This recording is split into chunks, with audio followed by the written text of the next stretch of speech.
Владата мора подитно да направи енергетски план за да знаат граѓаните на што се должи поскапувањето. Експертите за енергетика алармираат дека производството на електрична енергија на ЕСМ е драстично намалено за 1 милион мегават часови или неверојатни 250 милиони евра. Па на ова ако се додаде недозволеното преземање од европската мрежа, тешко 17 милиони евра, сега на грбот на граѓаните ќе падне новата цена на електрична енергија од идниот месец, зголемена за најмалку 10%. Изјавите за општините дека драстично ја зголемиле потрошувачката ја сметам за сосема неоснована.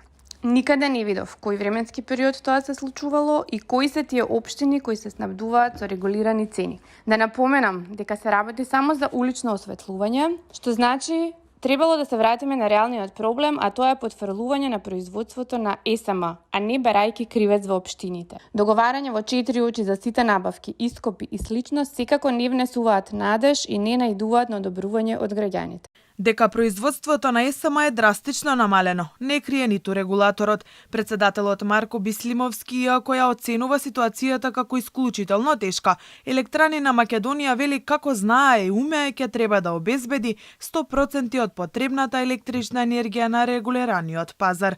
За сега не се знае колкави трошоци пријавиле државните електрани од кои најмногу зависи колку ќе поскапи струјата. Преносниот оператор МЕПСО кој учествува во вкупната структура на цената со 3 до 4% побара поскапување од дури 68%. Граѓаните ќе користат електрична енергија по сегашната цена до крајот на овој месец, а веќе од 1 јули ќе добиваат сметки по нов тарифник, за кој експертите се надеваат дека ќе биде добро скроен за регулаторот да го ублажи ценовниот удар. Но колку ќе успее во тоа ако се знае дека од денеска граѓаните во Македонија точат гориво по историски највисока цена. Бензинските станици од денеска Евро Супер 95 и 98 го продаваат по 104, односно 106,5 денари, а дизелот се точи по цена од 95 денари. Нашата влада наместо да ги продолжи мерките за намалено ДДВ на нафтените деривати, ја врати и акцизата. Економијата пропаѓа се. Наместечните Да. бидат повисоки. Уште повисоко, да. Тоа многу е лошо за народот, за луѓето што едва и со краеве. Високи се поскапувањата. Високи се секако за тоа чекам. За разлика од кај нас, германските граѓани ќе плаќаат поевтини даноци за горивата и до 30 центи по литар. Владата во Германија тврди дека нема да дозволи народот да ја почувствува кризата.